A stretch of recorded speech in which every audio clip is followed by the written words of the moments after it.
So, as we get closer to approaching 15 years here on YouTube with my channel in the next 2 months, and whether or not my computer still works at that time, which it should because it does have to go through some updates, and well, we know how sometimes updates can be, but thankfully, sometimes with the hard resets of my computer, it seems to be okay and everything. So I'm assuming that the updates that I'll be giving it will help it out as well. I mean, they haven't really done anything wrong in a while, so I trust the updates. I just don't like it when I have to go through with them. But hey, it's just like a hard reset. You gotta let it happen so it can progress. You know what I'm saying?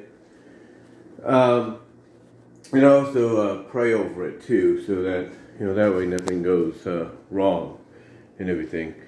But anyway, let's looking back at these 15 years. If there's one thing I can pretty much say that has made my channel popular in the sense that it's become, to the point that even shockingly to a lot of folks, I have more subscribers than I think even I could have imagined. Maybe not as much as like others, but it's getting close. I mean, the fact that it's still far off, but the fact that I'm essentially, I would say 86,000 and a half, if you will, or 85,000 and a half away from, 100 subscribers, which I would love to get before the end of the year, is saying something. But I think the reason why people enjoy my content, enjoy my channel, and looking back at it over these past 15 years, the reason they like it is I don't just stick to one subject. I basically explore different other things to talk about. I mean, the fact that at first I would just, mainly talk about, the Sonic comics, the Archie Sonic comics, and, what was going on there and all that, where I'd give reviews, I'd give monthly opinions, stuff like that. Yeah, that helped out in the long run because Sonic was a very popular IP, comic book wise, and still is somewhat today. But basically that's what helped me out. But then I started exploring and talking about other things that I liked, like Chippendale Rescue Rangers, professional wrestling, and stuff like that. And so I was giving my thoughts on other things, and then eventually, venturing out and doing unboxings and package openings and live streams. And it's like, okay, it seems that people enjoy when a channel does give more variety to what they bring to the table. And to me, as I celebrate 15 years this June, I'm starting to see that. I'm starting to notice the fact that people enjoy a channel, they get more attracted to a channel when it has more to offer. And that's why I think, much to the chagrin, I should say, of some people, I have many followers. I have subscribers. I have people that like what I talk about because I'm not just sticking to one subject. I'm not just saying, this is what my channel is going to be about and that's it. No, I'm giving everybody a variety of things to look out for. And it's not just, what I talk about. It's also what sometimes I bring to the table creation-wise. Like, for example, I do PMVs, pony music videos, or AMVs, animated anime music videos, or fan vids, comic fan vids, stuff like that. I also do curated wrestling leagues, and, like my DCWA with the curated wrestling stuff that WWE 2K or eventually AEW Fight Forever, bring to the table along with it. It's for fans like me to showcase or to have fun with and showcase to the world. I do I bring all these things to the table along with what I just do on camera or audio video wise. And again, I think that's why people appreciate channels like mine in the long run, because we're not just sticking to one, area, to one subject or one genre, if you will, one channel, if you will, basically to focus our channel on. We're not doing that. We're doing more. I'm doing room tours. I'm doing a room tour of my room at times and everything. So it's not just, sticking to one thing over the other. It's not just, sticking to one thing over the other. It's giving variety. It's giving fans, and viewers what they want to see or what they might be invested in. Give your thoughts on things and stuff like that. I mean, I just did a video that I recorded last night. I recorded last night where I talked about where I talk about the direction of where I see Pokemon going now, since they closed the book on the Ash Ketchum story finally, after he became a Pokemon master, where I think it's going to be heading, and why, even though the card portion of it still might be popular, and that the only reason people might still tune into Pokemon, the new adventures with the new characters and everything, the reason they only tune into it is just to see, what new Pokemon are going to debut. It's similar in the vein, if you will, to what, Yu-Gi-Oh! Has gone through. I mean, after the first initial 3 Yu-Gi-Oh! Animes and mangas, which was the OG 2001 or 2001 one, and then GX and then 5Ds, it kind of fell off a little bit. It's like people are still invested, don't get me wrong, but what they're more truly invested in is what cards, what monsters, what spell cards, the trap cards are going to debut and show up. What references or even past characters are being rumored to show up in some capacity, or what past and previous monster or spell cards might get revived or referenced, in these newer shows. That's all people pretty much care about.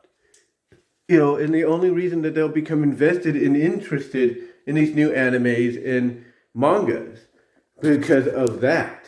But outside of that, the only thing they care or are invested in is what cards and monster cards, spell cards, trap cards, and all that are going to debut.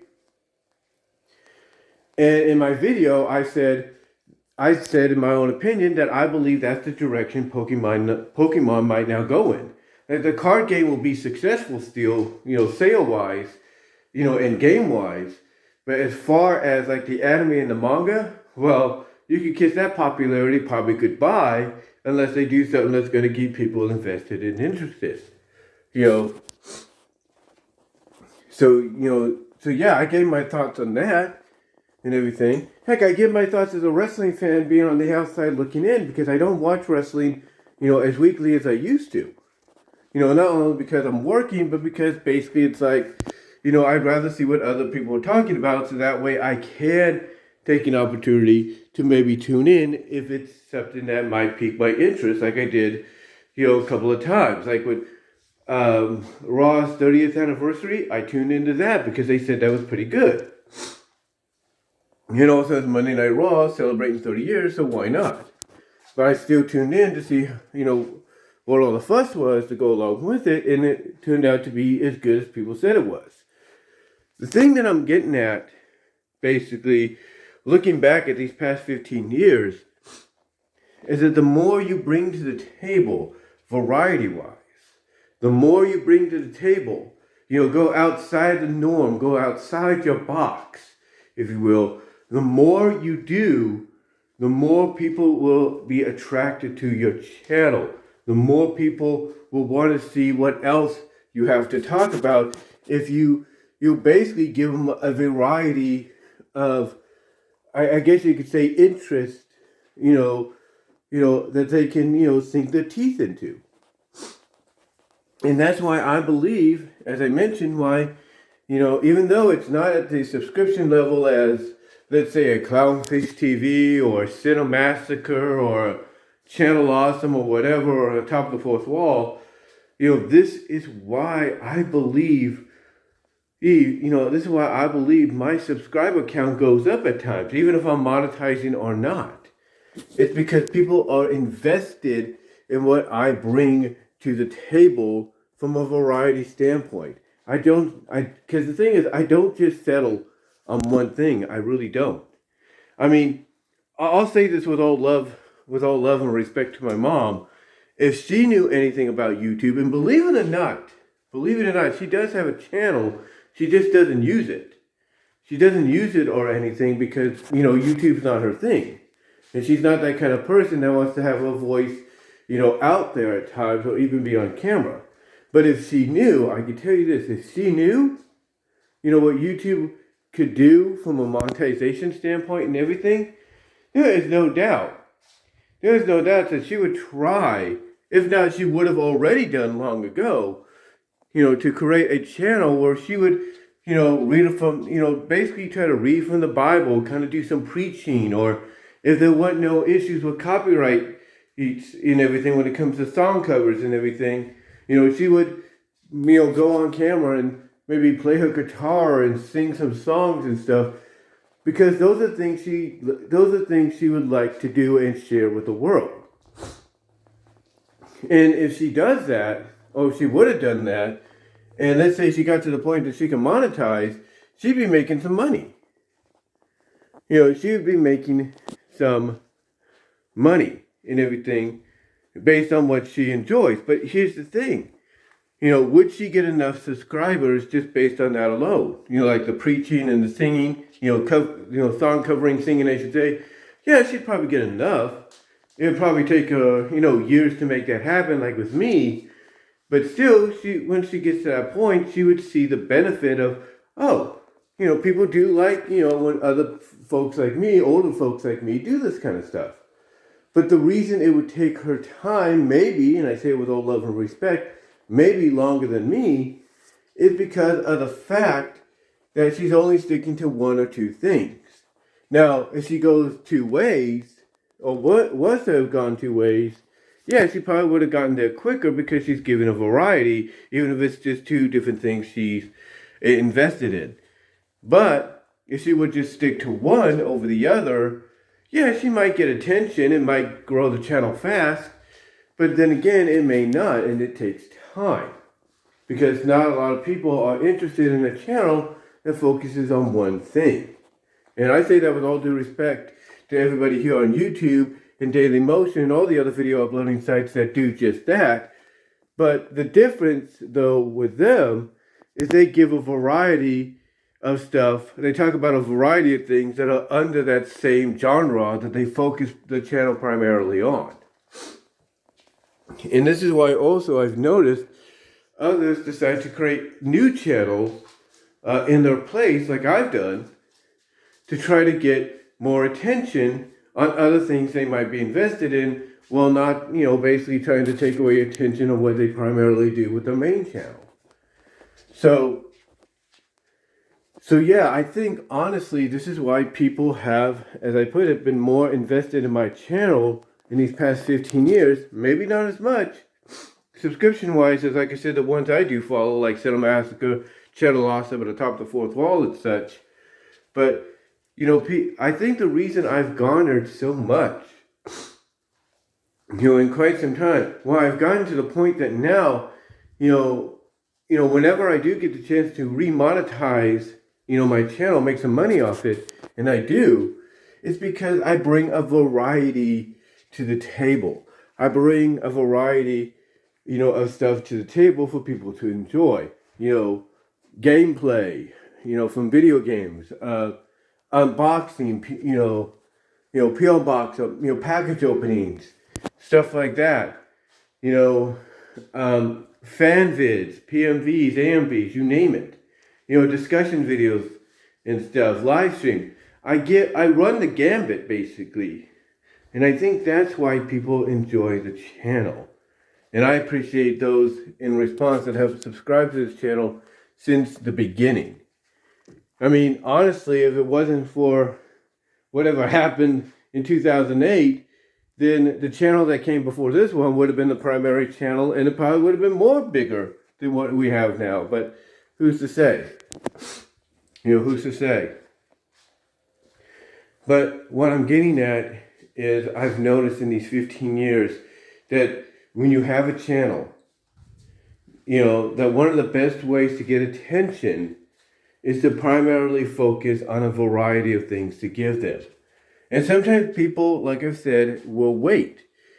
You know, they will wait to probably do that because they want to put their channel as a primary focus on what they're talking about before they venture off elsewhere.